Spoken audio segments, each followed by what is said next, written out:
Instead of this automatic noise, you entered a conversation with presence, not with clever tricks or manipulative lines, but with a few words that dissolve the mask and invite the other person to be real. Think of the peculiar magic that happens when you feel understood. Someone looks at you, listens not in haste, but with patience, and then says softly, "I understand you." Suddenly, something relaxes. You are no longer standing outside the gates, knocking, hoping to be let in. You are inside, welcomed. Most of us live surrounded by people, yet still feel alone, because no one has paused long enough to say those words. The truth is, being understood is rarer than love itself. It is the quiet acknowledgement that your inner world is valid, that you are not absurd for feeling what you feel. And what happens when you offer this to another? You become unforgettable, because you have touched something that is deeper than appearance, deeper than charm. You have reached the core. When you say, "I understand," the other feels less chaotic. Their inner storm subsides, and in that calm, they find relief. And relief is magnetic. People do not cling to those who make them anxious. They cling to those who ease their restlessness. You see, attraction is not about impressing others with your brilliance. It is about becoming the sort of presence in which others feel they can finally rest. But understanding requires a little humility. You cannot understand if you are too busy preparing your next clever reply. You cannot understand if you are determined to be the smartest in the room. To understand is to set aside the ego for a moment. To say, "Here is a fellow traveler, walking a road I may not fully know, but I can see the shape of it."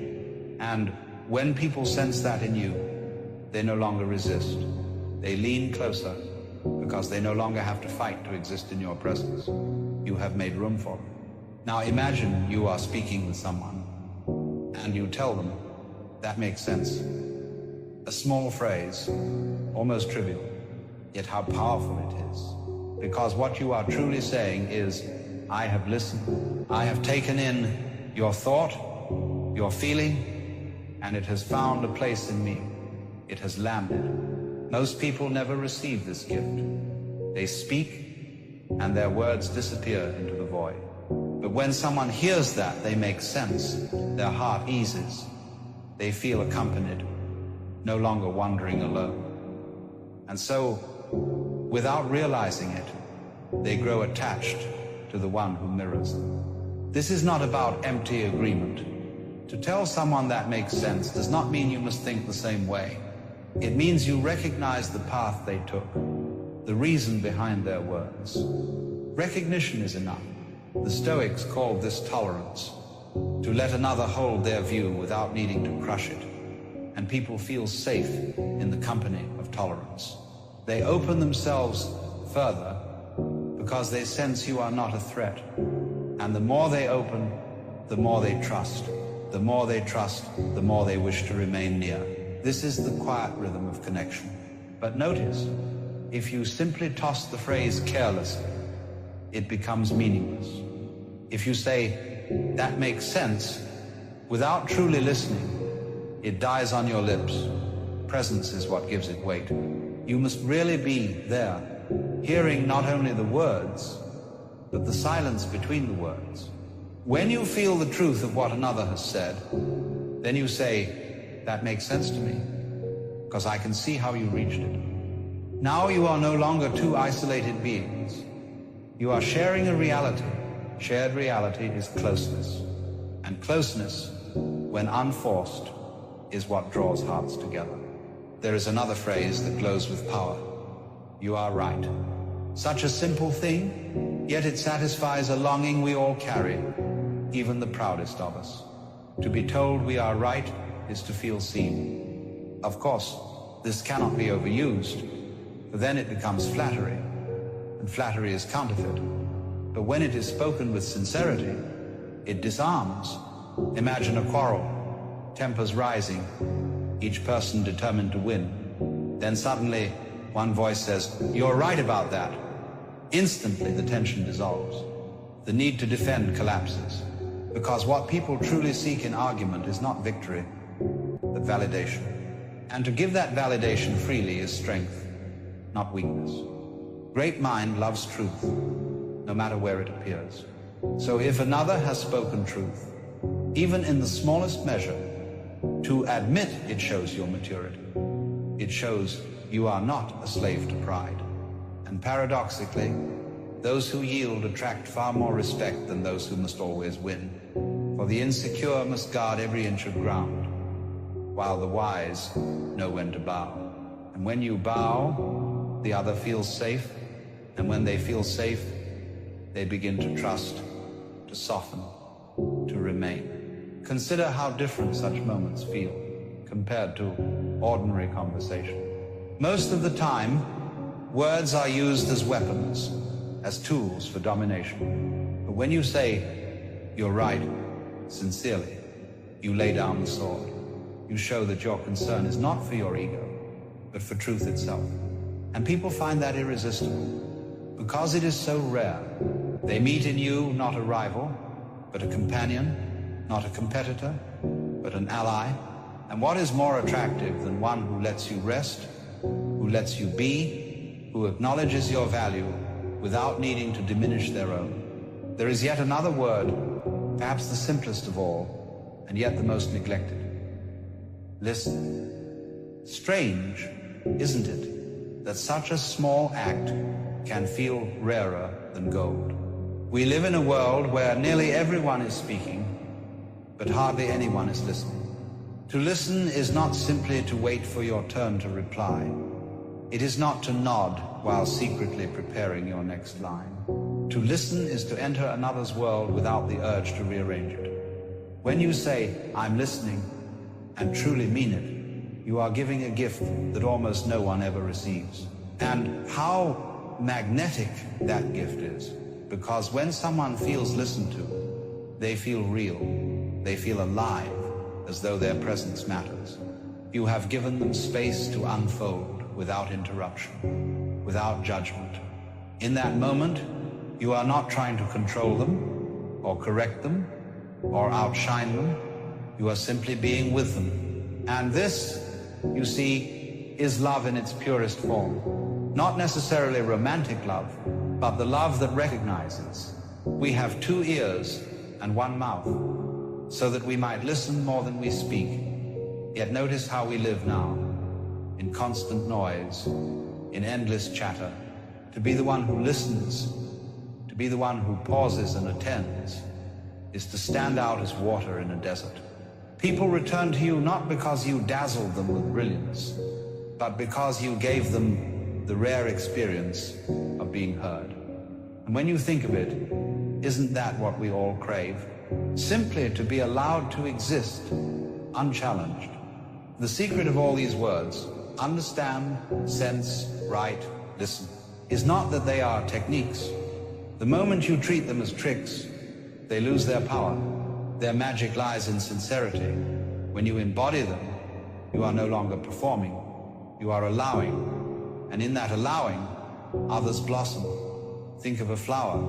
You cannot pull at its petals to make it open faster. You give it water, light, soil, and patience. Then one morning, without effort, it opens. In the same way, when you offer understanding, acknowledgement, validation, and listening, people open of their own accord. You attract most when you cease trying to attract. The more you chase, the more people feel smothered. The more you perform, the more they sense the strain. But when you stop chasing, when you stop performing, and instead simply allow others to rest in your presence, they are drawn to you like moths to a flame, not because you tried to be magnetic, but because you became a space in which they felt alive. Attraction is not something you do. It is something that happens when you forget yourself and meet another. Every time you begin a conversation, you are at a fork in the road. Down one path lies the ritual. Hi, how are you? And the answer is always predictable, and the exchange dies there. Down the other path lies presence, a chance to begin not with habit, but with awareness. And in that beginning, you set the tone. If you enter with sincerity, if you open the door with one of these words, the whole encounter unfolds differently. You may find that what began as a simple greeting turns into something unforgettable, even life-changing. But let us not be too solemn. There is play in all of this. Words are not chains, they are games. And when you treat them lightly, with humor, with curiosity, they work best. To understand, to sense, to validate, to listen, these are not heavy duties. They are invitations to dance. They are ways of saying, here we are, two ripples on the same ocean, meeting for a moment before we flow apart again. And in that meeting, why not share something real, something alive? After all, the purpose of communication is not to impress, but to touch. And so, attraction is not built on what you say, but on what the other feels in your presence. Do they feel at ease? Do they feel valued? Do they feel seen? These are the real measures. And notice, you do not need cleverness for this. You do not need to be witty, nor handsome, nor powerful. You need only to be awake in the moment, to meet the other as they are, without the constant urge to manipulate. Strangely enough, when you stop trying to win people over, they come closer, because in you, they sense freedom, and that freedom is contagious. The one who listens reminds others how to breathe. The one who understands reminds others that they belong. That dull little ritual, hi, how are you? It is like knocking on a door that never opens. And yet most conversations still begin this way because we are afraid to break the script. But you need not repeat the old chant. You may, instead, try something fresh, something that startles the other into wakefulness, a phrase that breaks the mask and invites honesty. And here is such a phrase: tell me something good. So simple, and yet so surprising. It jars the mind out of autopilot. It demands thought, not routine. Imagine beginning like this. Instead of the dull back and forth, you ask, tell me something good. At once the other pauses. They must stop, reflect, and reach for something real. Perhaps they smile, recalling a small joy. Perhaps they share something meaningful. But whatever it is, the conversation has already leapt beyond the ordinary. It is no longer a script. It is alive. And in that aliveness, you stand apart. You are no longer another polite stranger lost in the blur of routine. You have awakened the other, and in awakening them, you have awakened yourself as well. You see, this is the essence of presence. To be awake in your meeting with others, rather than sleepwalking through empty phrases. Most people walk about half asleep, bound by rituals and cliches. But if you dare to be awake, if you dare to say something fresh, you bring the conversation into color. And this is what makes you unforgettable. Attraction, connection, love, all arise when two people are willing to step out of the automatic and into the real. And sometimes the doorway is as small as a single word. A simple phrase, spoken sincerely, with nothing behind it but presence. So, remember these words, not as weapons. Some people say awakening kills your motivation. That once you wake up and see through the game, you won't want to play anymore. And perhaps you felt that yourself. You start asking, if life is just an illusion, why bother? Why chase goals? Why work hard? Why get out of bed at all? It's a strange feeling, isn't it? To look at the world and suddenly see the shine come off. Like the prizes you once chased don't quite sparkle the way they used to. And yet, that's where many men find themselves. You've built, you've worked, you've carried the weight. But when the game no longer fools you, the question creeps in, now what? Is this awakening? Or is it the end of your drive? But that's rather like a child who discovers that hide-and-seek isn't serious business and then declares, well then, I shan't play anymore. You see, the whole charm of a game is that it isn't serious. If it were, it would be work. And the beauty of life is very much the same. When you awaken, you don't stop living. You simply stop clutching at life. You realize it's a dance, a play, a marvelous hide-and-seek between what you think you are and what you truly are. But the ego doesn't like that kind of play. The ego wants medals, trophies, something to wave about and say, look at me. And when it fails, it collapses into self-pity. Oh no, I've lost my drive. What's really happened is quite the opposite. You've been set free from the dreary business of proving yourself, and in that freedom, the ordinary shines, walking barefoot across the floor, watching a leaf tumble through the air, each one a small miracle, if only you pause long enough to notice. Because, let's be honest, what most of us call motivation is usually nothing of the sort. It isn't energy. It's anxiety in a clever disguise. A little whisper inside that says, go on now. Achieve something, prove something, carve your initials into the universe before you vanish. So off you go, collecting medals, chasing money, buying a slightly faster car than your neighbor. Not because the doing is delightful, but because the thought of being nothing frightens you out of your skin. Curious, isn't it? You spend half your life exhausted, not for the thing itself, but to shine up this image of me. And then awakening happens. The curtain parts, the lights come up, and suddenly the actor notices the crown on his head is only paper. The whole performance, a comedy dressed as tragedy. Imagine a bird outside your window. It doesn't sing to impress you or to pass an audition.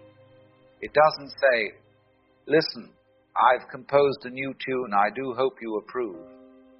It sings because singing is what a bird does. And when you awaken, life begins to move through you in just that way. Not to prove, not to compete, but simply to express itself. Like a tree putting out blossoms, or a river tumbling over stone. And here is the delicious secret. Awakening is not the end of passion, it is the end of pretense. You find yourself falling in love not with trophies or achievements, but with existence itself. The laughter of your child, the sound of rain on the roof, even the ache in your bones. All of it is music you had rushed past before. And a strange realization dawns. The very troubles you once cursed are part of the rhythm. Pain and joy, loss and gain. They shape one another as valleys shape the mountains. Without shadow, light is flat. Without ache, love is shallow. This is why you are here. Not to escape the dream, but to taste it. For what kind of game would it be if you could win at once? Without risk? Without surprise? The whole delight of being human is that it isn't easy.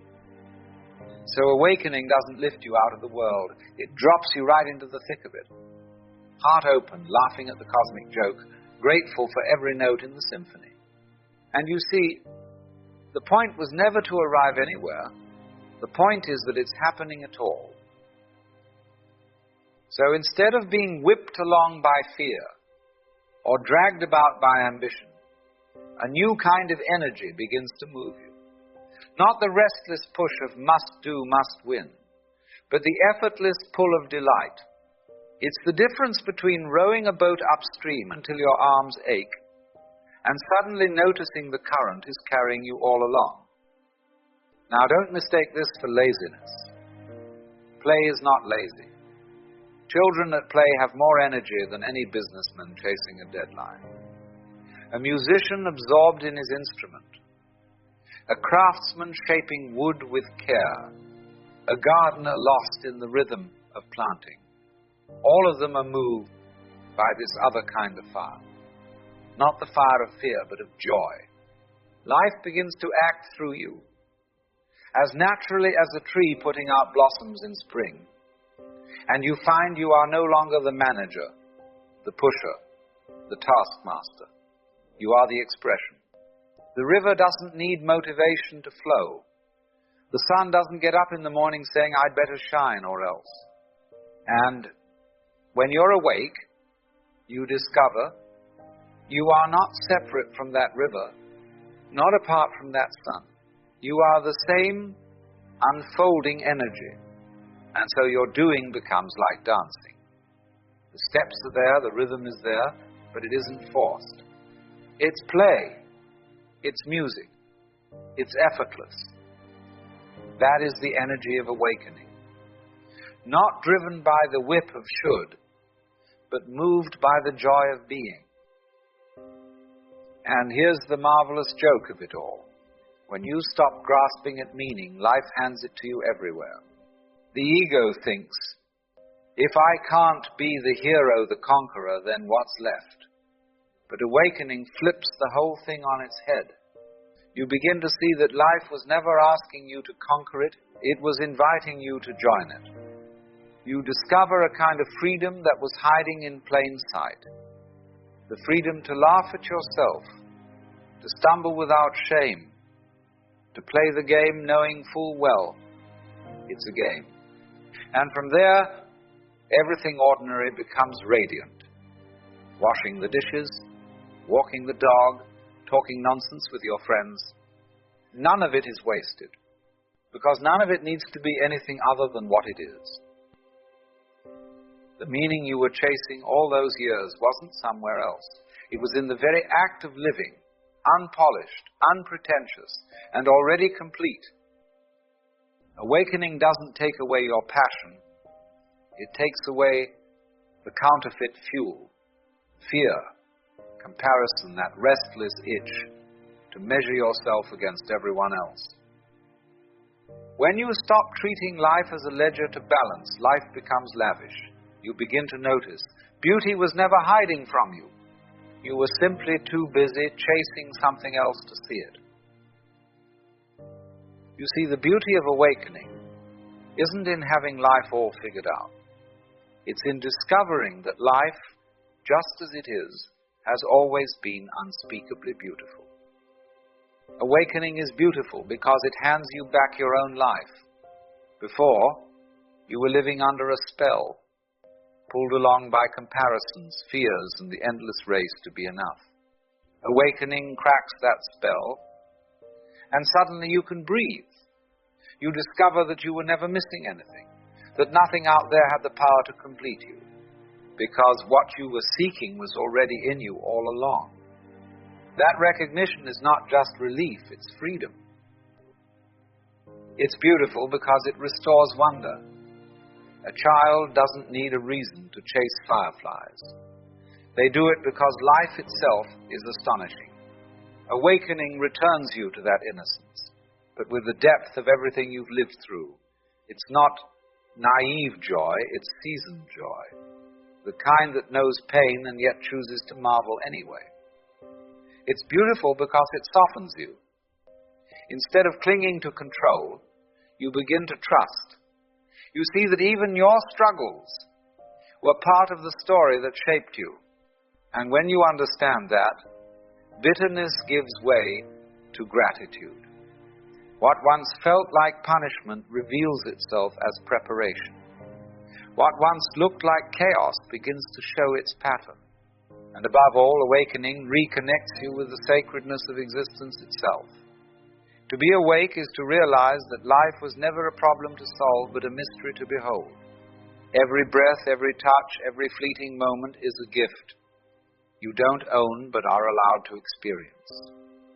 Awakening doesn't make you abandon life, it makes you fall in love with it. Not because it's perfect, but because it's here, and you are here to witness it. That recognition is the gift. And the great joke is this: you don't need a reason to love it. You don't need to win at it. Being awake is simply falling in love with life over and over again for no reason at all. Like watching a bird cross the sky and suddenly feeling a gratitude so deep you can't explain it. Gratitude that the bird exists and that you exist to see it. So awakening doesn't take you out of the world, it drops you right into the middle of it. Laughing, weeping, playing, knowing the whole time that the point was never to arrive anywhere. The point is that it's happening at all. So remember this, you are not here to prove you're alive. You are here to be alive. And once you see that, even the ordinary becomes extraordinary. To live awake is to let life hold you, instead of you holding life. It's to bow, not in resignation, but in reverence. Reverence for the sheer impossibility that you are here, that this world exists, that you get to taste it at all. And when you live that way, gratitude ceases to be something you practice. It becomes the air you breathe. You feel grateful for the good, and also grateful for the mistakes, for every wrong turn that opened a new road. Grateful even for the ones who hurt you, because without them you might never have learned to bend, to soften, to grow. You feel grateful for the arguments that taught you patience, for the failures that stripped away your pride, for the disappointments that pushed you deeper into yourself. And in the end, you feel grateful for everything, for the sky and the sea, for bread on the table and laughter in the street, grateful for traffic jams, for rain-soaked shoes, for the sheer fact that anything at all is possible, because awakening shows you this marvelous truth. Nothing is wasted. Not the joy, not the sorrow, not even the foolishness. It all belongs, and it is all part of the miracle that you are here to live it. You see, everyone, everywhere, is looking for the secret of happiness, the secret of success, the secret of love, and of course, the secret of life itself. And the marvelous joke, the one hiding in plain sight, is that the secret is so simple, you overlook it. It's so close, you can't see it. So ordinary, you call it unimportant. The secret of life is simply to be alive. That's it. That's the punchline. But when I say that, people often look disappointed. They frown, as if I've handed them an empty box. They say, that can't be right. Surely there's more. And that thought, you see, is exactly the trick. That thought is what keeps you running in circles, chasing shadows, always preparing to live later but never quite living now. Imagine a dog chasing its tail. Round and round it goes, convinced that just a little more effort will catch it. And of course, the faster it goes, the more elusive the tail becomes. This is what the human mind does when it searches for the meaning of life. It chases what it already has. And in chasing, it misses it. Being alive is not a goal. It is not a prize you win at the end of some long journey. It is what's happening right now, in this very breath, in this very moment. But we don't quite believe that. We've been taught that life is always around the corner, that we must improve, refine, perfect ourselves before we can truly live. And so we spend our days rehearsing for a performance that never comes. We treat the present moment as practice, as preparation, as a stepping stone always for something else later on. But this is it. The rehearsal is the show. The journey is the destination. And the more you try to pin life down, to demand it be more, demand it reveal itself like a secret scroll, the more it slips through your fingers. Like water grasped in a clenched fist. Think about music for a moment. The point of a song is not to get to the end of it. If that were the case, the greatest musicians would be the fastest racing through Beethoven or Bach to arrive at the final note. But that's absurd. We don't listen to music for the ending. We listen for the unfolding, for the play of sound in time.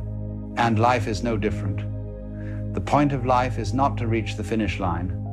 The point is to dance while the music is playing, to sway with the rhythm, to laugh at the melody, to feel the vibrations in your bones.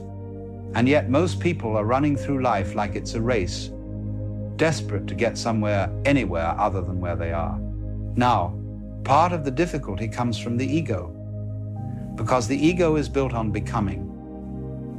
The ego survives by always imagining that the next step is where fulfillment lies. It whispers, "You're not quite there yet. Just a little more money, a little more knowledge, a little more meditation, a little more time, then you'll arrive." And so you live in a perpetual state of almost happy, almost peaceful, almost free. But the truth is that what you are seeking is what you already are. The ego hates that truth. It resists it. Because if you stop chasing, the ego loses its game. It thrives only in striving, in comparison, in the endless ladder climbing of becoming someone. To simply be well, that's the end of the ego. And so it distracts you with future promises and past regrets, keeping you from the simplicity of the present. This is why I often say life is a game of hide and seek. The universe hides from itself by pretending to be you. And then, through little glimpses, through moments of laughter or wonder, it finds itself again. And when you truly see it, you can't help but laugh. Because you realize you've been searching for something you could never lose. You've been trying to become what you already are. The seeker was the sought. The player was the game. The question was the answer. And then all the heaviness, the seriousness of the search falls away.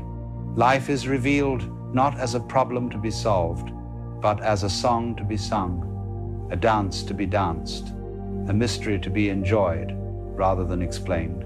So then, what does it mean to be alive? It means to feel this breath, to hear the hum of existence right now. It means to taste your food when you eat it, instead of thinking about tomorrow's menu. It means to walk without rushing to arrive, to speak without rehearsing what comes next, to look without searching for meaning.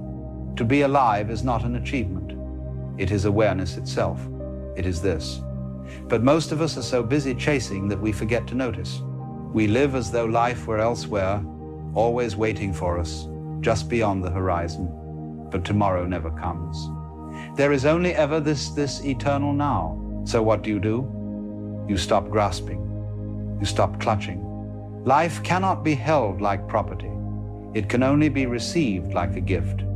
When you open your hand, the water rests gently in your palm. When you open your heart, life reveals itself without effort. You don't have to force it. You don't have to deserve it. You simply have to notice it. And when you do, you see the secret was never hidden at all. Alive, always alive. Even when we forget, even when we chase, even when we doubt, life does not withhold itself. It is what you are. And the moment you recognize that, the search ends. And in ending, a new kind of play begins. So, laugh, dance, sing, because the secret of life is not in the future. It is not in some great beyond. It is here, it is now, it is you. Now, when you begin to see that the secret of life is simply to be alive, something curious happens. You suddenly notice that much of what you were worried about, much of what you were striving for, was rather unnecessary. It was like carrying heavy luggage on a trip when all along you could have walked freely without it. And one of the heaviest bags we carry is the fear of change. You see, we cling to life as though it were a possession. We say, this is my body, my mind, my story, my future. And because we claim it, we fear losing it. But what if being alive is not something you own? What if it's something the universe is doing? Just as a wave is something the ocean is doing, you are something the cosmos is doing. You are not separate from it. You are an event of the whole. And once you see that, change is no longer so terrifying. Because death, then, is not the end of you, as though life was switched off like a lamp. It is simply the wave returning to the sea. We've been tricked into believing that life is a contest we must win, a puzzle we must solve, or a possession we must hold on to. But life is none of these.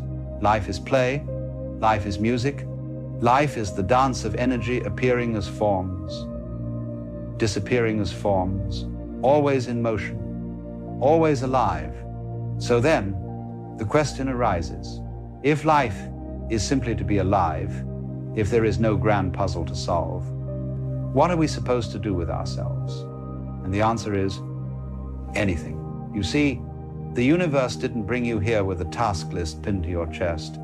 There is no cosmic manager keeping score, no divine accountant measuring how productive you've been. Being alive is enough. The rest is play. If you want to paint, paint. If you want to sing, sing. If you want to sit quietly and watch the birds, sit quietly and watch the birds. None of it needs justification.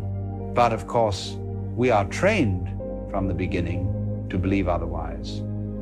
We are told that unless we are productive, unless we are useful, unless we can point to results, then our life is wasted.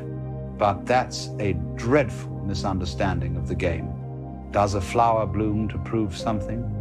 Does a bird sing to justify its existence? No, they do these things because it is their nature. And so with us, you don't live to pass a test.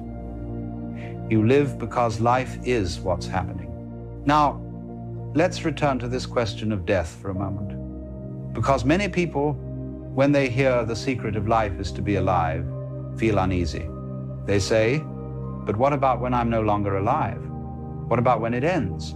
And here is where another joke is revealed. You've never experienced non-existence. Never. Not before you were born, not now, not ever. And when the time comes for this body to return to the earth, what makes you so sure you will experience it as an absence? We imagine death as darkness, as nothingness. But notice even darkness is something. Even nothing is an idea. And if you have never known nothing, why should you assume it is waiting for you? The truth is, life and death are not opposites. They are like front and back, up and down, in and out. They imply each other. You cannot have one without the other. To be alive is already to be woven with death, just as the crest of a wave is woven with the trough. And once you see this, you stop clinging so tightly, because you realize the point is not to avoid endings. The point is to dance while the music is playing. You see, we take life far too seriously. We behave as though the whole affair were a military operation, with objectives and strategies and missions to be accomplished. But life is not a business. It is not a school exam. It is not a courtroom where you are being judged. Life is more like a piece of jazz. It has structure, yes, but within it, endless improvisation. The meaning of jazz is not at the end of the song, but in the playing. The joy is in the riff, the unexpected twist, the laughter of the musicians when someone plays a note that surprises the others. And so it is with life. The meaning is in the improvisation, the surprises, the sheer fact that it is happening at all. But you will miss this music if you are always listening for the finale. You will miss it if you are too busy proving yourself. You will miss it if you are staring at the clock, waiting for something more important to begin. The great insight, then, is not that life contains a hidden purpose. The great insight is that life is the purpose. To be alive is the miracle. Everything else is decoration. When you stop to notice this, everything becomes luminous. The ordinary shines. A cup of tea, steam curling in the light, becomes a sacred event. The sound of the wind through the trees becomes music. Even the act of breathing, which you've been doing your whole life without thought, becomes astonishing. And then you realize the secret of life was never locked away in monasteries or scriptures. It was always here, in the utterly obvious fact of existence. But our trouble is, we take the obvious for granted. We chase the exotic and ignore the simple. We look for God in the heavens while missing the miracle of our own heartbeat. And perhaps this is why sages have always spoken in paradox, in riddles, in laughter. Because when you point directly to the truth, people refuse to see it. But when you dress it up in a cosmic joke, suddenly it sneaks past the defenses of the mind. So, what do you do now? You live, you play, you laugh, you allow yourself to be astonished. You realize you are not a separate little creature trapped inside a bag of skin. You are the universe itself, pretending for a while to be this person with this name, this story, this body. And when this particular act of the play is over, the curtain doesn't fall on life itself. It only falls on this scene. The show goes on in endless forms, endless disguises, endless rhythms. You don't need to know what comes next. That's part of the fun. If you already knew the ending, it would spoil the game. The surprise is the point. And so, trust the dance, trust the music. Don't try to clutch it or control it. Let it carry you. Because the secret of life was never hidden. It was always here, waiting for you to notice. So, laugh at the absurdity, sing along with the melody, and remember, the secret is not in some distant future. The secret is this: to be alive now, fully, playfully, completely. Alive, always alive. Even in change, even in loss, even in the mystery. Because what you are is life itself, and life never ends. It's a strange game we play. We spend our lives trying to repair ourselves, as if we were somehow damaged. Forever polishing the mask we show the world. And yet, if you look closely at the great figures of history, the ones who actually changed things, who actually lived, you'll notice something peculiar. They were all cracked, every single one of them. Broken in some way. And it wasn't despite their brokenness that they became who they were. It was because of it. Now, this goes against everything we've been taught, doesn't it? We're told to hide our wounds, to cover our scars, to pretend that we have it all together. But what if I told you that your very brokenness, the thing you're most ashamed of, is precisely what the universe needs from you? What if the crack in your character is not a flaw, but a feature? Let me be very clear about something from the start. When I say damaged, I'm not talking about someone who is careless or irresponsible, or who uses their pain as an excuse. No. I'm talking about the person who has been to the edge, who has looked into the darkness of their own soul and come back trembling. I'm talking about the person who knows, really knows, that they are not self-sufficient, that they cannot do this thing called life on their own. These are the people the universe chooses, not because they are weak, but because they are awake. You see, the universe has no use for the self-made man. That fellow who struts around, believing he pulled himself up by his own bootstraps, who thinks his success is entirely his own doing. He's a closed system. There's no space for anything greater to work through him, because he's already filled to the brim with himself. But the damaged person, the broken one, they have cracks, and through those cracks, light gets in. Think about water for a moment. If you have a perfectly sealed container, water cannot enter. But if there's a crack, the tiniest opening, water finds its way in. It seeps through. It fills the space. This is how grace works. This is how the power of existence itself works. It cannot enter where there is no opening. And damage creates openings. Now I want you to understand something very important here. Being damaged is not the same as being destroyed. A cup with a crack can still hold water. A window with a chip can still let in light. In fact, sometimes that chip creates the most beautiful patterns when the sun hits it just right. Your damage is like this. It doesn't disqualify you from being used by life. It qualifies you. Look at the great spiritual figures throughout history. Moses, they say, had a speech impediment. He could barely talk, and yet he was chosen to be the voice of God to his people. How absurd is that? The universe picks a man who cannot speak properly to deliver the most important message in history. Why? Because Moses knew he couldn't do it alone. He knew he needed help. He knew he was insufficient. And in that knowing, he became a perfect vessel. Or consider David, a small shepherd boy overlooked by his own family, considered too young, too weak, too insignificant. And yet it was precisely this David, this damaged goods in the eyes of society, who became the great king, because David never forgot where he came from.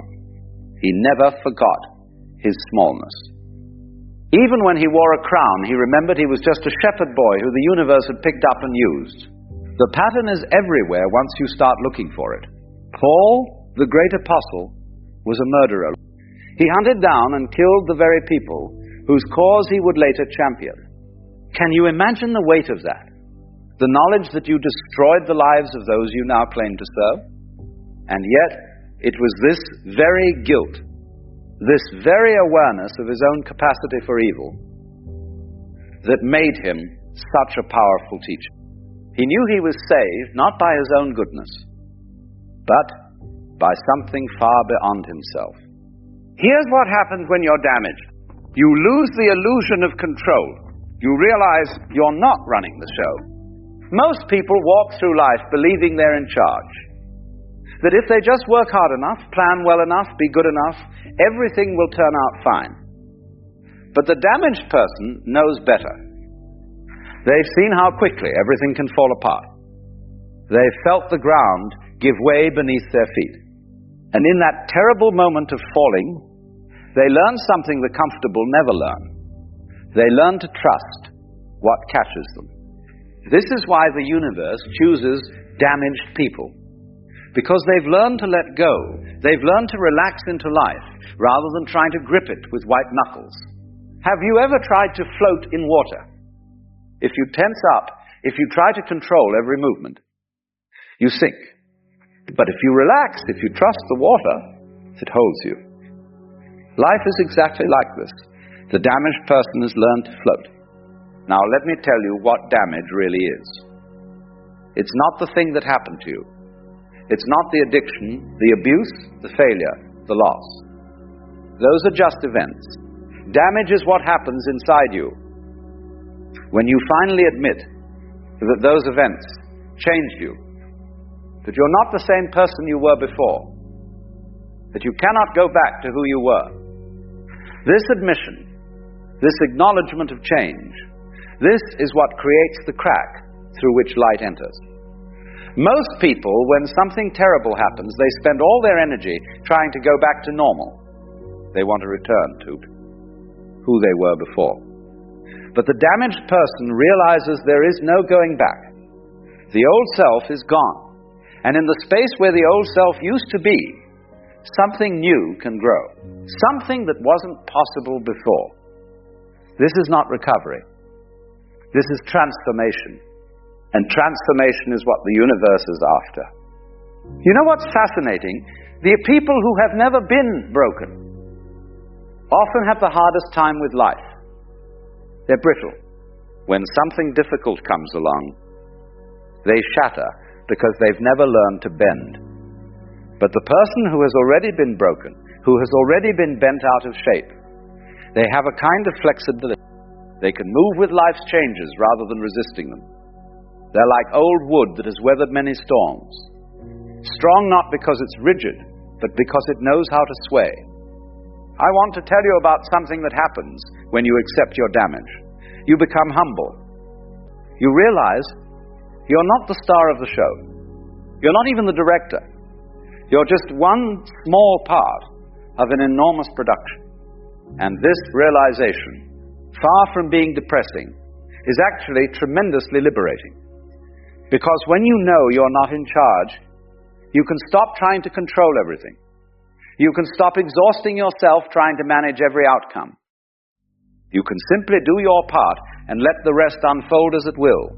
This is what the ancient Chinese called Wu Wei, effortless action. Not doing nothing, but doing without straining, working without forcing. And you can only do this when you've been humbled by your own limitations. The proud man, the one who thinks he has it all together, he's always fighting. Fighting against circumstances, fighting against other people, fighting against life itself. He's in a constant state of resistance. But resistance is exhausting. The damaged person has learned that resistance is futile, not in a defeatist way, but in a deeply accepting way. They've learned to work with life rather than against it. Here's something else that happens when you're damaged. You develop compassion, real compassion. Not the fake kind where you look down on others and feel sorry for them, but the kind where you recognize yourself in everyone you meet. Because you know what it's like to struggle, to fail, to be at the end of your rope. You know what it's like to need help. And this knowing makes you gentle with others in a way that the undamaged can never be. The person who has never really suffered often judges those who are suffering. They think, why don't they just pull themselves together?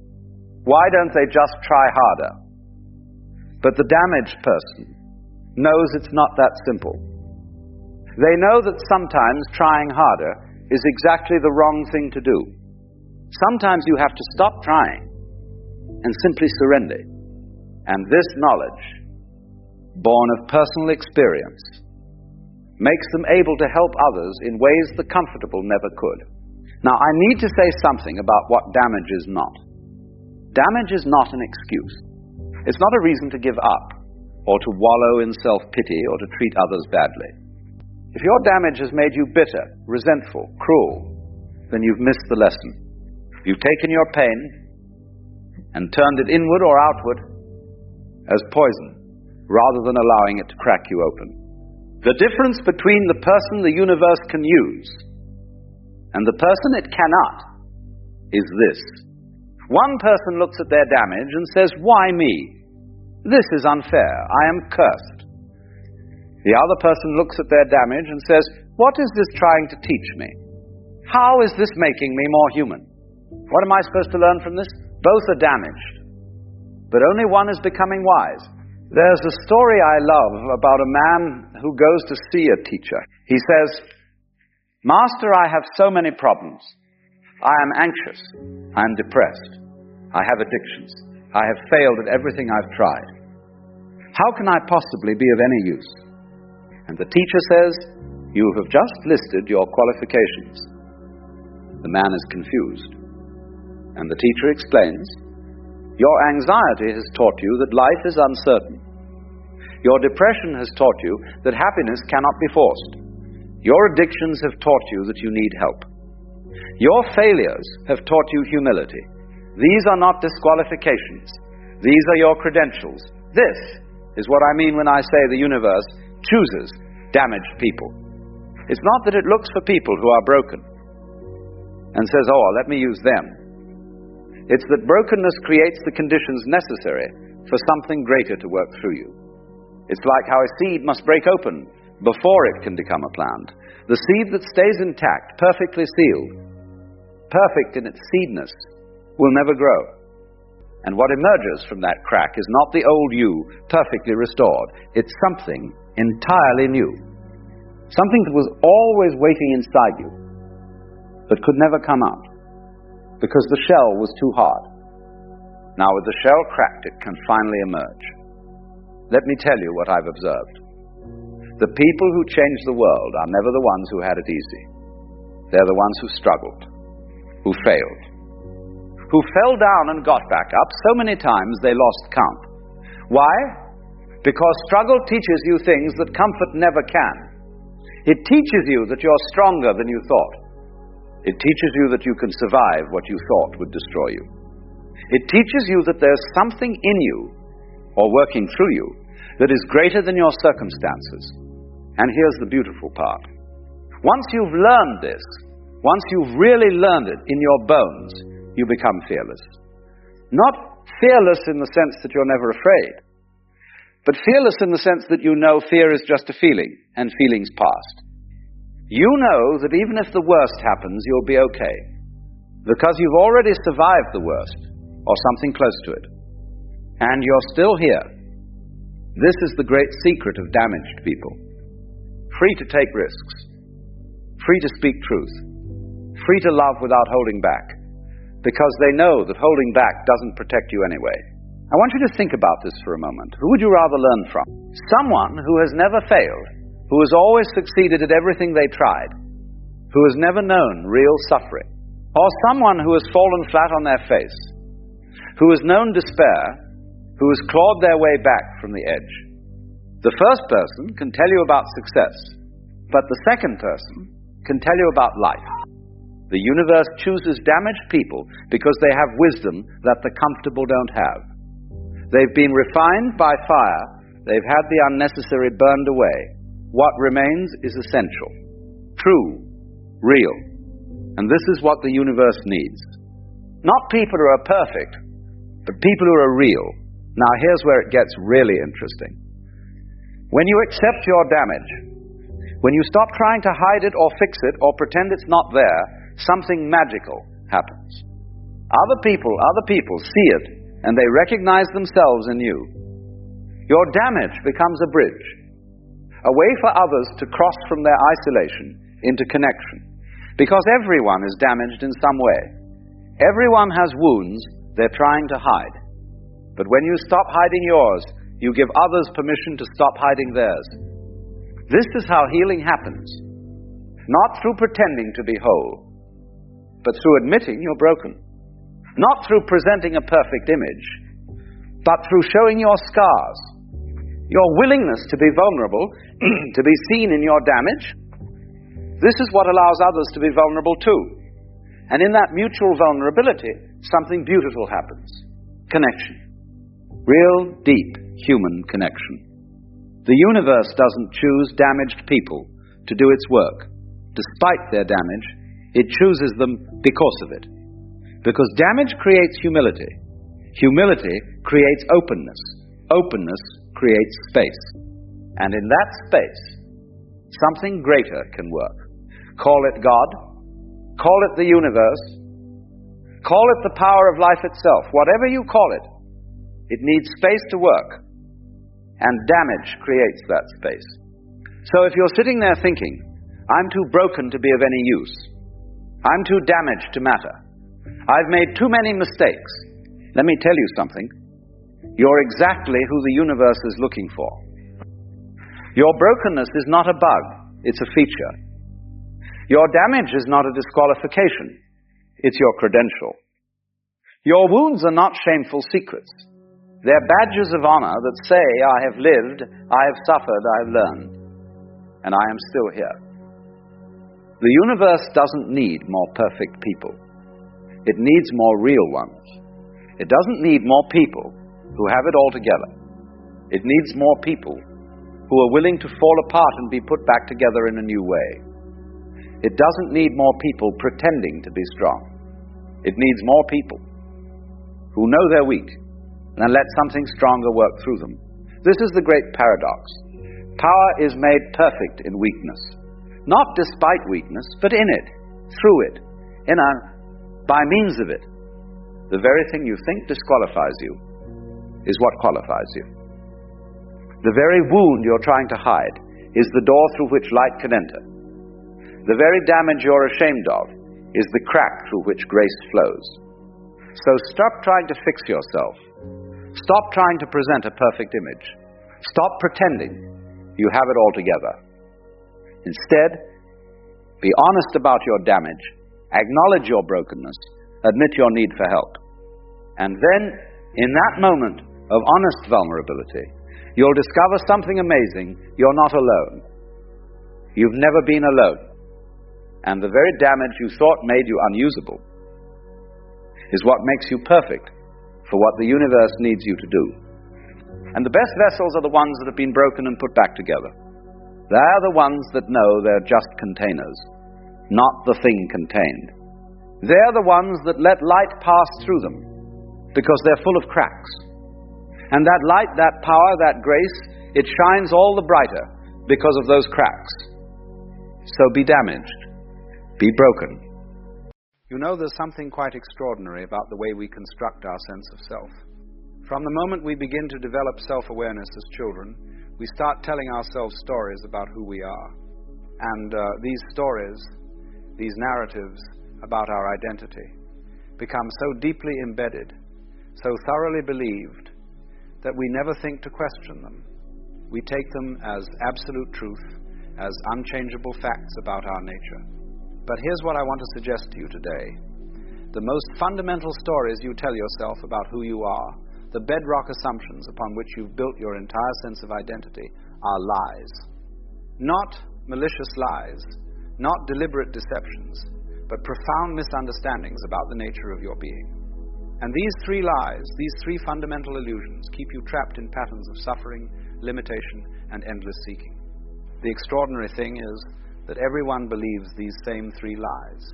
They're universal delusions, passed down through culture, reinforced by society, embedded in language itself. And until you see through them, until you recognize them as the fictions they are, you remain imprisoned by them, living a life that's fundamentally based on falsehood. So let me tell you about these three lies. And as I describe them, I want you to watch your own reaction. Because the ego, the false self that's built on these lies, will immediately try to defend them. It will say, no, these aren't lies, this is just how things are. This is reality.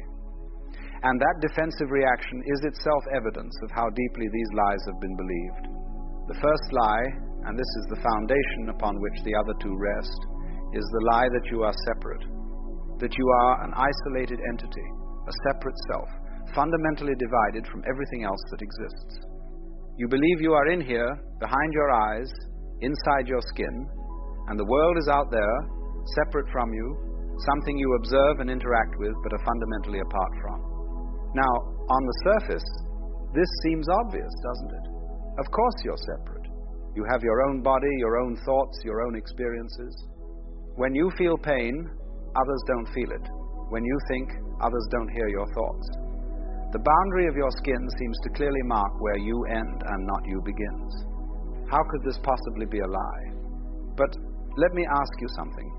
Where exactly do you end and the rest of the universe begins? You might say at your skin, but your skin is constantly exchanging molecules with the air. You're breathing in oxygen that was produced by trees, breathing out carbon dioxide that trees will use.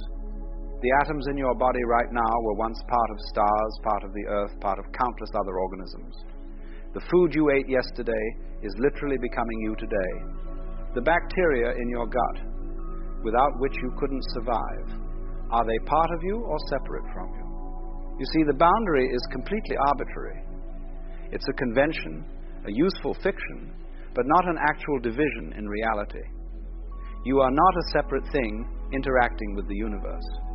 You are what the entire universe is doing at the point called here and now. Just as a wave is not separate from the ocean, but is the ocean waving, you are not separate from existence, but are existence expressing itself in this particular form, at this particular location, in this particular moment. But we've been conditioned from the earliest age to believe in separation. We're given a name, and we start to identify with that name as if it's what we are. We're told you and me and them, and language itself reinforces the illusion of separation with every sentence. We're taught to see ourselves as separate individuals, competing with other separate individuals for resources, for success, for love, for survival. And this lie of separation is the root of almost all suffering. Because when you believe you're separate, you're constantly defending your territory, protecting your interests, trying to get what you need from a world that seems foreign to you. You experience loneliness because you believe you're genuinely isolated. You experience fear because you're vulnerable, a small separate thing in a vast universe that doesn't care about you. You experience alienation because you never quite feel at home in a world you think you're separate from. But the moment you see through this lie, everything changes. Not because you gain something new, but because you lose an old illusion. You realize you've never been separate. You've never been alone. You've never been isolated. You are the universe experiencing itself. You are existence knowing itself. The division was imaginary. The separation was a story.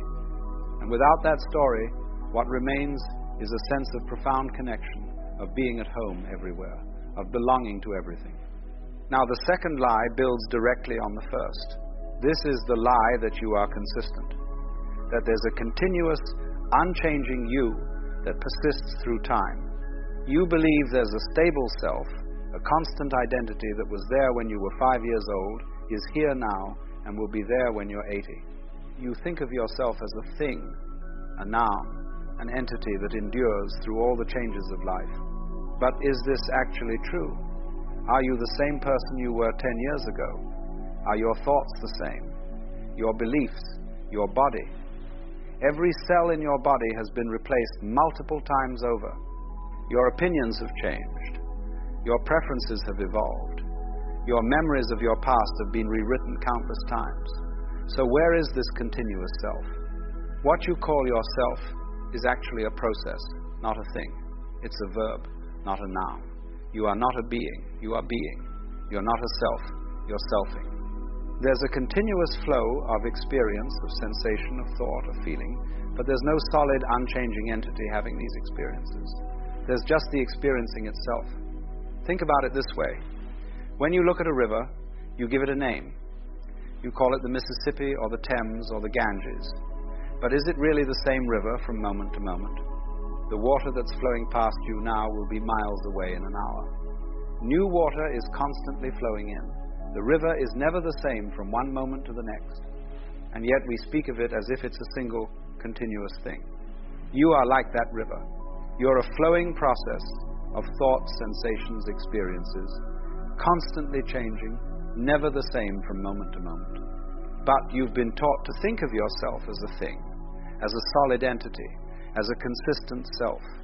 And this lie creates enormous problems, because when you believe you're a fixed self, you become attached to particular ideas about who you are. You say, I am this kind of person. I am not that kind of person. And these definitions become a prison. You can't change, can't grow, can't become something new, because that would threaten your sense of identity. You have to defend who you think you are against any evidence that contradicts it. Moreover, this lie creates the illusion that you're in control of yourself. You think there's a you, a central controller, a captain of the ship, making decisions and running the show. But if you observe carefully, you'll notice that thoughts arise on their own. Feelings happen. Decisions emerge from conditions you didn't choose. There is no separate controller. There's just the process happening.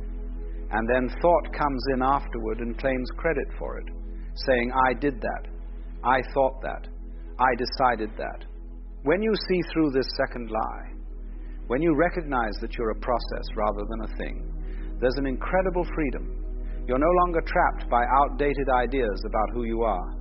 You're no longer burdened by the need to defend a consistent self-image. You're free to change, to flow, to be different in different circumstances. You realize you're not playing a fixed character in the drama of life.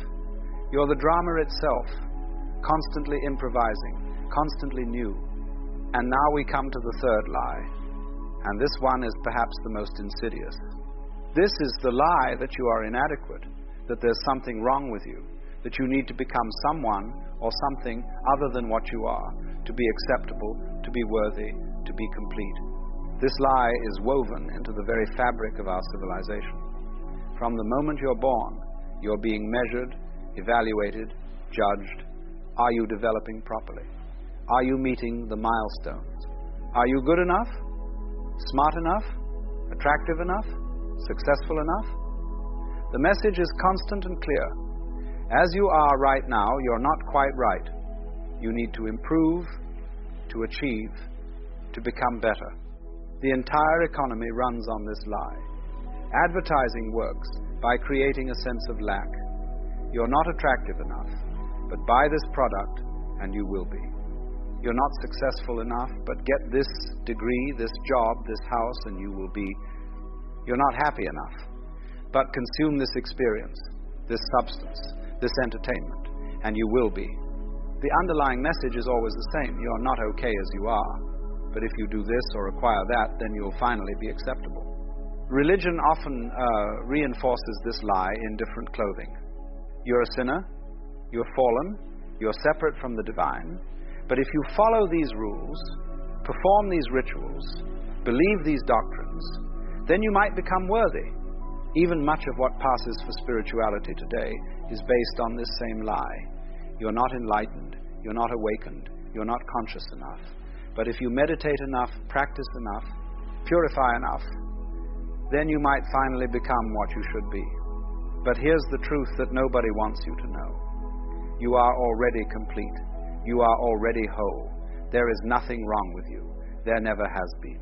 The sense of inadequacy, the feeling that something is missing, the belief that you need to become something other than what you are, this is the lie. It's a fiction that's been implanted in you by a society that needs you to feel inadequate, so you'll keep striving, keep consuming, keep chasing. Now, I can already hear the objection. You might say, but I do have problems. I do have issues I need to work on. I do need to grow and improve. How can you say there's nothing wrong with me? And this is where we have to be very careful to understand what I'm actually saying. I'm not saying you can't learn new skills. I'm not saying you shouldn't address harmful behaviors. I'm not saying growth and development don't happen. What I'm saying is that at the fundamental level of your being, at the core of what you actually are, there is no inadequacy. The sense that you're fundamentally flawed, that at your core you're not good enough, this is the lie. You are an expression of existence itself. You are what the universe is doing right here, right now.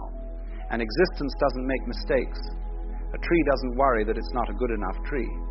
A river doesn't feel inadequate about its flowing. A bird doesn't doubt its worth. They simply are what they are, completely, fully, without self-consciousness or self-doubt. But human beings have developed this peculiar capacity for self-reflection, and we've used it to create an idea of what we should be, and then we've compared our actual experience to this idea, and we found ourselves wanting.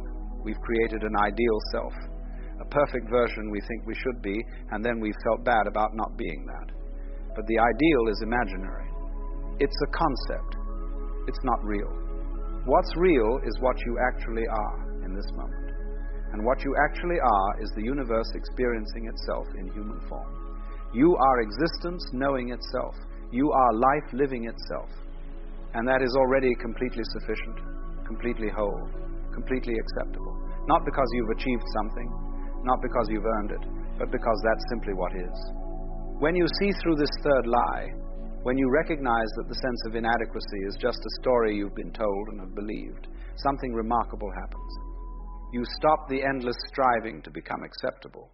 You stop postponing your okayness until some future achievement. You recognize that you're already it. You've always been it. You couldn't be anything else. And paradoxically, when you stop trying to improve yourself to become acceptable, when you stop operating from a fundamental sense of lack, that's when real growth becomes possible. Not growth driven by fear and inadequacy, but growth that happens naturally, organically, like a plant growing toward the sun. Not because the seed is inadequate, but because growth is what life does. Now, here's what's important to understand about these three lives. They're interconnected. They support each other. The lie of separation makes you feel isolated and vulnerable. The lie of being a fixed self makes you rigid and defensive. The lie of inadequacy makes you constantly chase after something you think you lack. Together, they create a false sense of identity, what we might call the ego, that's constantly struggling, constantly defending, constantly seeking. And this false self, this ego, built on lies, consumes enormous amounts of energy. It requires constant maintenance, constant reinforcement, constant protection. You have to defend your separateness, maintain your self-image, prove your adequacy. It's exhausting. It's like trying to dam a river. The natural flow of life is wholeness, change, and completeness. But you're constantly expending energy to maintain the illusions of separation, fixity, and lack. But you can't simply decide to stop believing these lies. The ego can't enlighten itself. The false self can't see through its own falsehood. What's required is a different kind of seeing, a shift in awareness that happens not through effort but through relaxation, not through becoming but through recognizing what already is.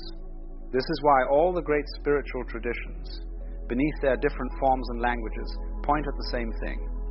They're all inviting you to see through these fundamental lies.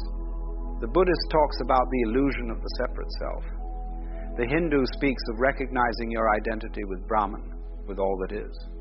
The Taoist describes flowing with the way things are rather than fighting against life. Jesus spoke of dying to be reborn, of losing your life to find it. They're all pointing at the same recognition. These stories you've believed about yourself, these fundamental assumptions about your nature are not true. And when these lies are seen through, when these illusions dissolve, what remains? Not nothing, not some void or blank emptiness. What remains is what was always there beneath the lies. Simple presence, pure awareness, being itself.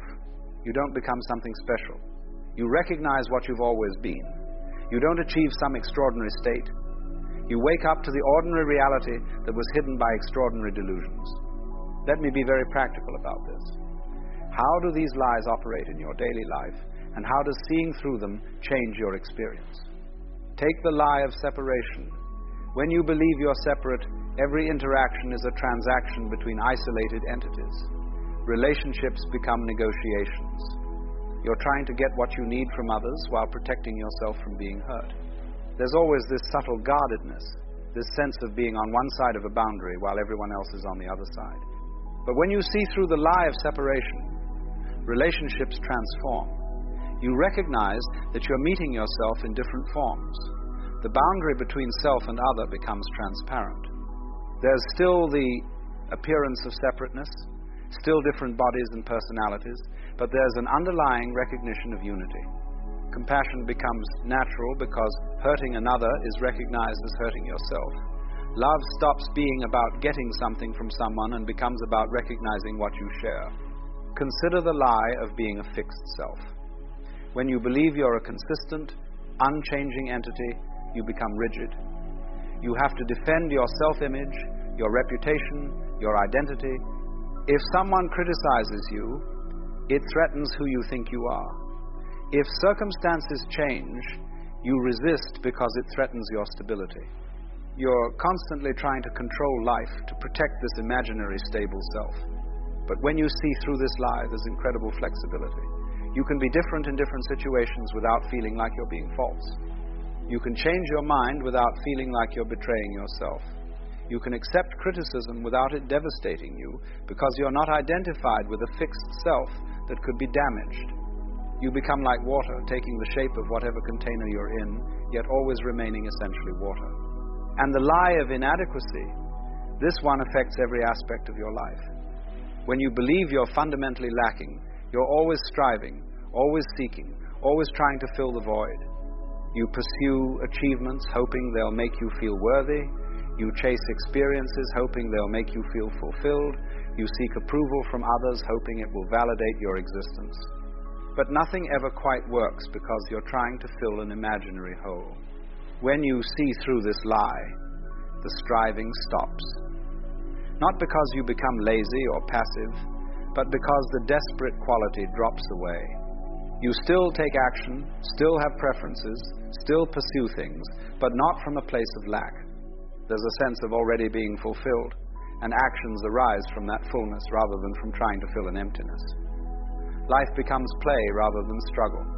Now I want to address something important. You might be listening to all this and thinking, okay, I understand intellectually, I can see how these might be lies, but I still experience myself as separate, as a continuous self, as inadequate. How do I stop believing these lies? And this is the crucial point. You can't stop believing them through an act of will. You can't think your way out of these lies. Intellectual understanding is not the same as seeing through the illusion. It's like someone describing to you that the earth is round when you're standing on flat ground. You might accept it intellectually, but your direct experience still shows you flatness. What's needed is a different kind of looking. Not thinking about these things, but observing directly. not believing new ideas about yourself, but questioning the old ones. Not trying to become awakened, but investigating whether you're already awake and just haven't noticed. Start with the simplest observation. Right now, in this moment, are you actually experiencing separation, or are you experiencing a unified field of awareness in which thoughts, sensations, and perceptions appear?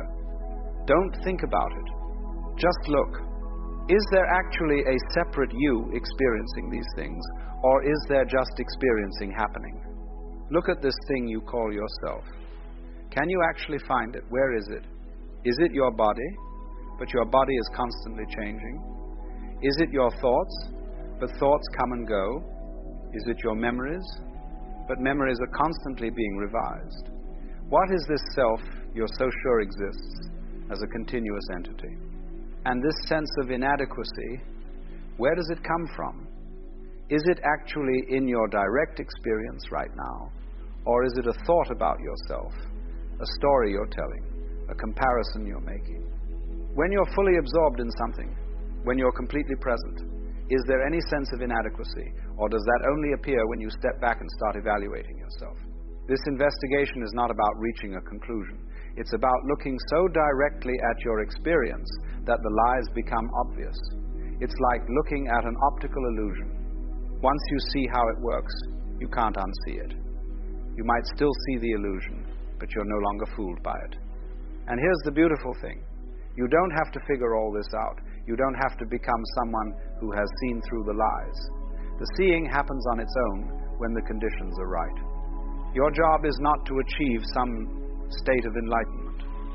Your job is to stop reinforcing the lies, to stop compulsively thinking thoughts that maintain the illusion of separation, fixity, and inadequacy.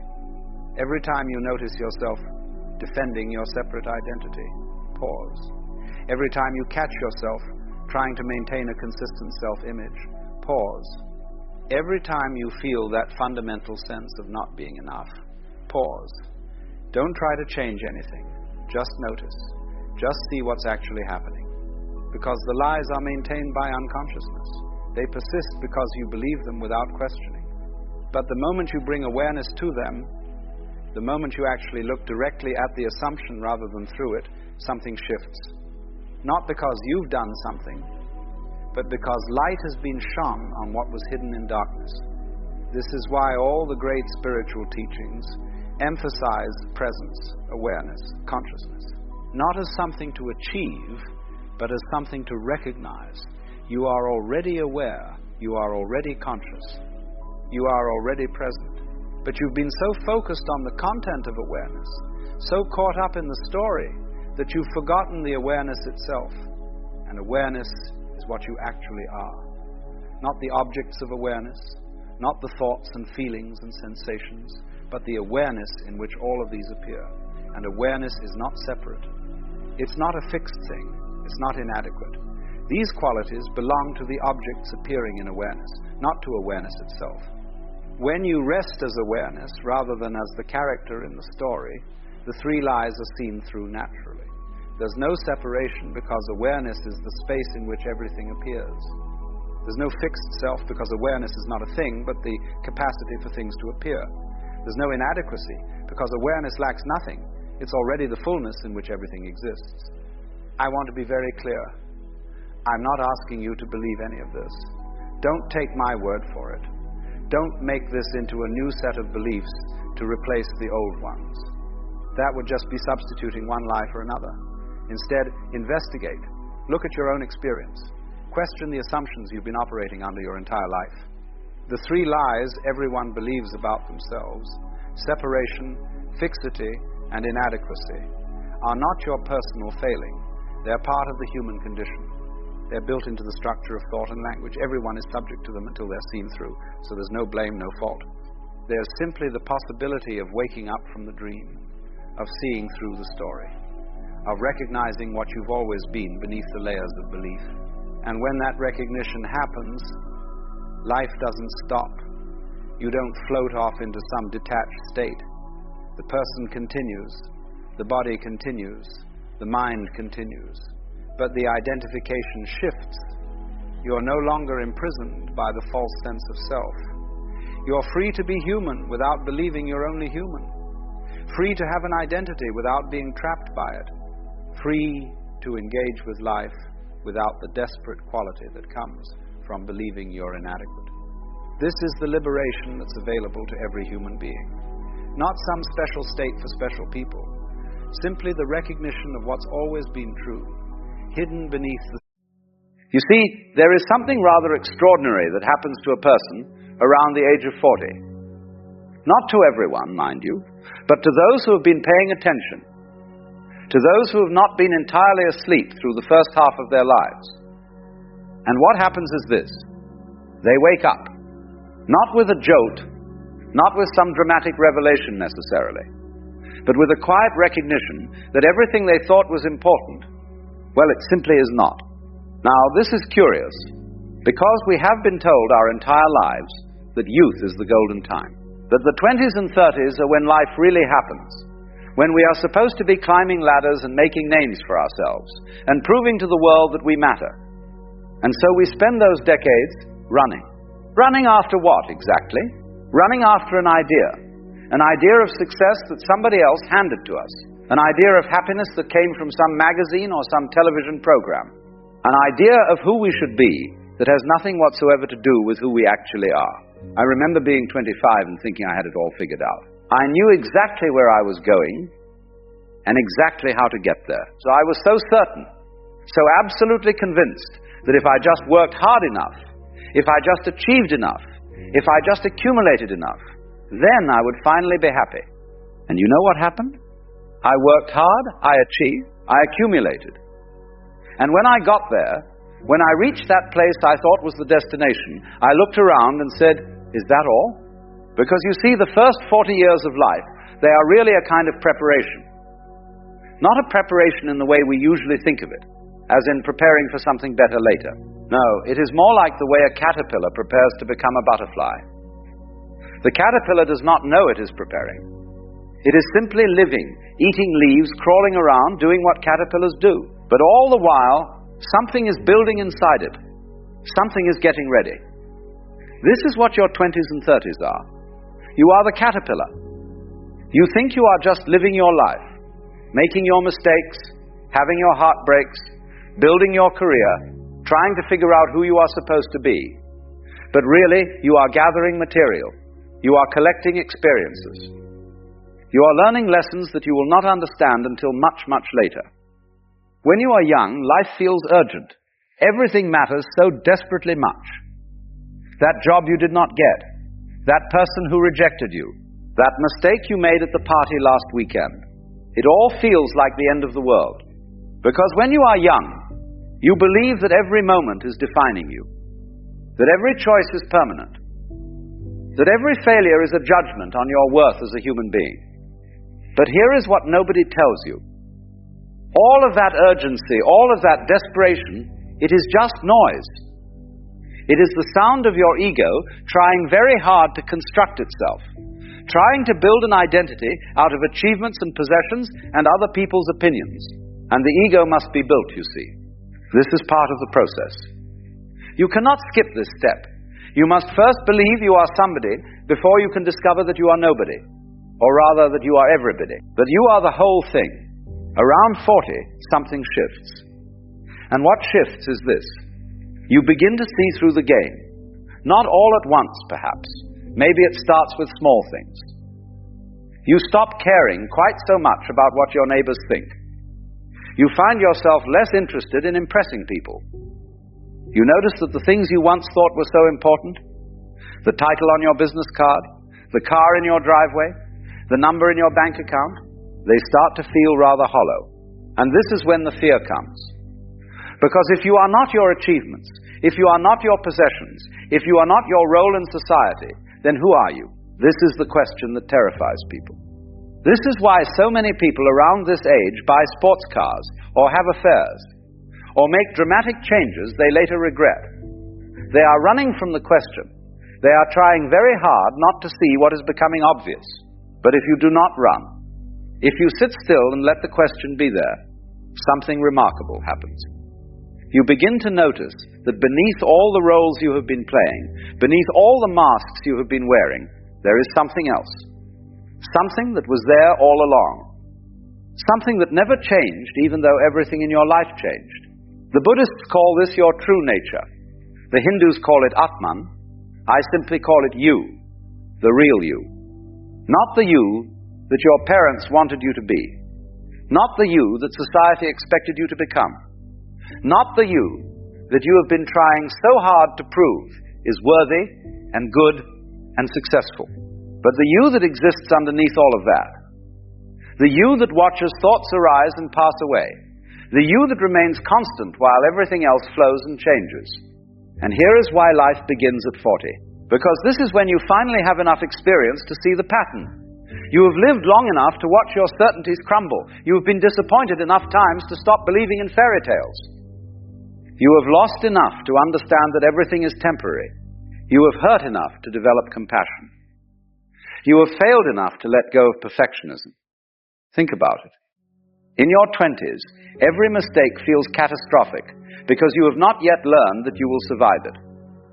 In your 30s, you are still trying to prove yourself, still trying to convince the world that you matter. But by 40, you have made so many mistakes and survived them all that you begin to realize mistakes are not catastrophes. They are just mistakes. You have tried so hard to prove yourself and discovered that no amount of proof is ever enough. The people who love you regardless. The people who do not love you will not be convinced by your achievements. This is liberation. Not the kind of liberation that comes from escaping your life, but the kind that comes from finally accepting it. From finally accepting yourself. Every wrinkle, every failure, every foolish thing you have ever done. All of it. Because you see, those first 40 years, you were building something. You thought you were building a career or a family or a reputation. But really, you were building material. Raw material that you will now use to become who you actually are. I knew a man once who spent his entire youth climbing the ladder at a bank. He worked 70-hour weeks. He missed his children's birthdays. He sacrificed his health, his marriage, his peace of mind, all for the next promotion. And then at 42, he had a heart attack. Not a fatal one, but close enough.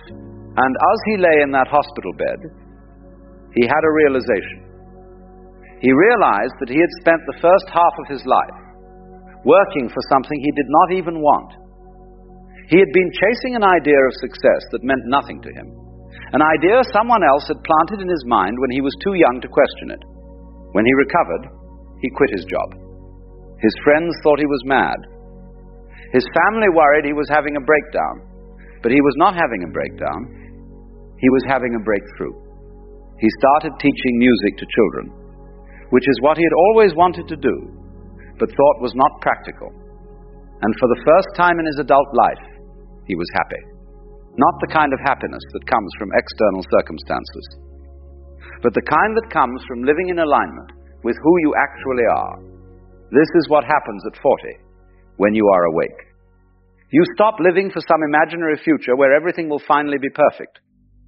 You stop believing that happiness is something you achieve. You start understanding that happiness is something you allow. It is what happens naturally when you stop interfering with yourself. When you stop trying to be someone you are not. Now, I must tell you something important. This awakening, this shift that happens around 40, it is not automatic. Many people reach 40, 50, 60, 70, and never wake up at all.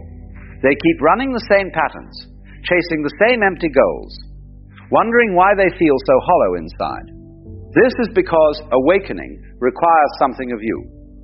It requires that you stop, that you pause long enough to actually look at your life instead of just living it on autopilot. And it requires that you face something very uncomfortable, your own mortality. You see, when you are young, death is abstract. It is something that happens to other people, to old people, far in the future. But around 40, death becomes real. Your body starts to change. Things that used to work easily now require effort. You start losing people, your parents perhaps, friends, colleagues, people your own age. And you realize with a clarity that is almost painful that this is going to happen to you too. That one day, probably sooner than you would like, you are going to close your eyes and never open them again. Now, for most people, this realization is terrifying. And so they spend the rest of their lives running from it, distracting themselves, pretending it is not true. But for the person who is awakening, this realization is not a curse. It is a gift, because it forces you to ask the only question that matters. How do you want to spend the time you have left? And suddenly, all those things that seem so important, they do not seem important anymore. The argument with your neighbor about the fence, the slight you felt when someone did not invite you to their party, the worry about whether people think you are successful enough, all of it falls away. Because when you truly understand that your time is limited, you stop wasting it on nonsense. This is why life begins at 40. Not because anything magical happens to your body or your circumstances, but because this is when you finally have enough experience and enough awareness to wake up from the dream you have been living. To see that the roles you have been playing are just roles, that the identity you have been defending is just a story, that beneath it all you are something much simpler and much more vast than you ever imagined. You are like a wave on the ocean that suddenly realizes it is not separate from the water.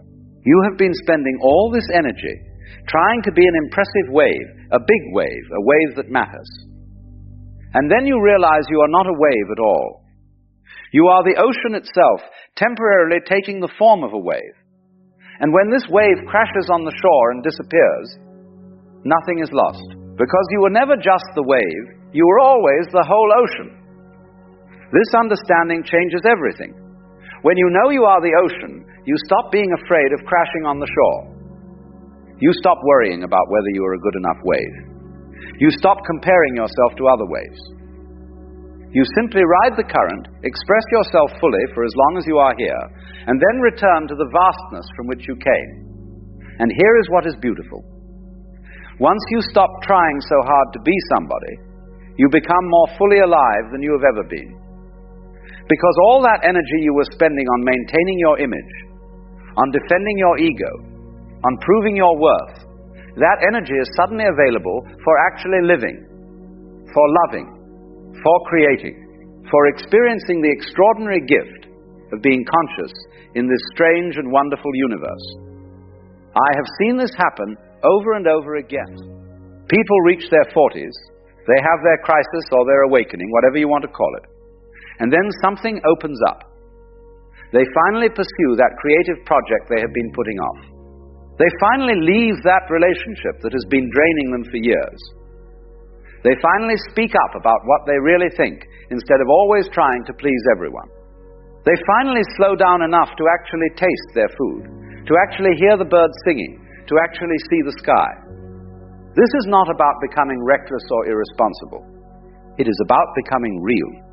It is about trading the prison of others' expectations for the freedom of your own authentic being. And yes, this might mean disappointing people. It might mean making changes that others do not understand. But here is what you discover. The people who love you for who you really are, they are relieved. They have been waiting for you to stop performing. The people who are disappointed that you are no longer performing for them, well, they were never really seeing you anyway. They were seeing their idea of who they needed you to be. Let me tell you about the art of living that becomes possible after 40. When you are young, you are always reaching for something. More money, more status, more love, more approval. Your hands are clenched into fists, trying to grasp and hold and control. But after 40, if you have been paying attention, your hands begin to open. Not because you have given up, but because you have learned something about the nature of life. Life is like water. The tighter you grip it, the more it slips through your fingers. But when you cup your hands gently, when you hold lightly, the water stays. This is the great paradox. You get what you want by wanting it less desperately. You find happiness by stopping the frantic search for it. You become somebody by finally accepting that you are nobody in particular. And with this letting go comes a peace that the young cannot know, because the young are still in the throes of becoming. They are still under the spell of the future, still believing that everything important is going to happen later, after they achieve this or acquire that. But after 40, you begin to understand that there is no later. There is only now. This moment right here is all you have ever had, and all you will ever have. And it is enough. My God, it is more than enough. It is everything. This is when you finally understand what the mystics have been saying all along. That heaven is not some place you go after you die, if you have been good enough. Heaven is here now, when you stop resisting what is and start accepting it. When you stop trying to control everything and start trusting the process. When you stop defending your small separate self and start experiencing your vast interconnected nature. But you cannot learn this at 20. You have to live it. You have to try controlling everything and watch it all fall apart anything. You have to chase success and discover it is empty. You have to build your identity and then watch it crumble. This is not failure, this is the curriculum. This is exactly what is supposed to happen. So if you are approaching 40 or you have passed it, and you are feeling this strange sense of things falling apart, of not knowing who you are anymore, of questioning everything you thought was true, I want you to know something. This is not a crisis. This is a chrysalis. You are not falling apart. You are falling together. The caterpillar is dissolving so the butterfly can emerge, and the butterfly is not better than the caterpillar. It is just the next stage. It is what the caterpillar was always meant to become.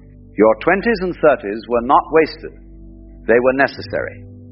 You had to believe you were somebody before you could discover you were nobody and everybody all at once.